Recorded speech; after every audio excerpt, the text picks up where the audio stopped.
সূরা ফাতিহা কোন নিয়মে পড়লে সাথে সাথে সুস্থ হওয়া যায়? আমরা কিন্তু অনেকেই জানি সূরা ফাতিহার ভিতরে শেফা রয়েছে এবং সূরা ফাতিহা পবিত্র কোরআনুল কারীমের সর্বপ্রথম সূরা এবং এই সূরাকে বলা হয় উম্মুল কোরআন, কোরআনের সারাংশ, কোরআনের মা।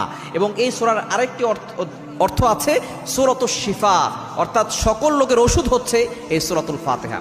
কিভাবে পড়লে আপনি সূরাতুল ফাতিহা থেকে উপকৃত হতে পারবেন, কিভাবে পড়লে আপনি সাথে সাথে ফলাফল পাবেন, অনেকেই কিন্তু আমরা সেটা জানি না। মনে রাখবেন, নবীজি সাল্লাল্লাহু আলাইহি ওয়াসাল্লামের একজন সাহাবী আবু সাঈদ খুদরি রাদিয়াল্লাহু আনহু থেকে বর্ণিত, একবার কিছু সাহাবী তারা গিয়েছে একটা এলাকায়। তারা যখন সেখান থেকে যাওয়ার পরে তারা ক্ষুধার্ত ছিল, তারা বলেছে যে আমাদেরকে খাদ্য দাও।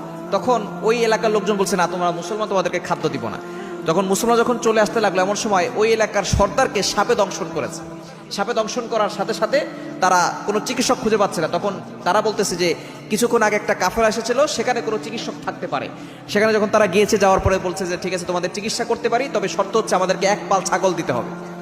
তখন সে সূরা ফাতিহা 7 বার পড়ে সেখানে ফু দিয়েছে, সাথে সাথে সাপের বিষটা পানি হয়ে গিয়েছে।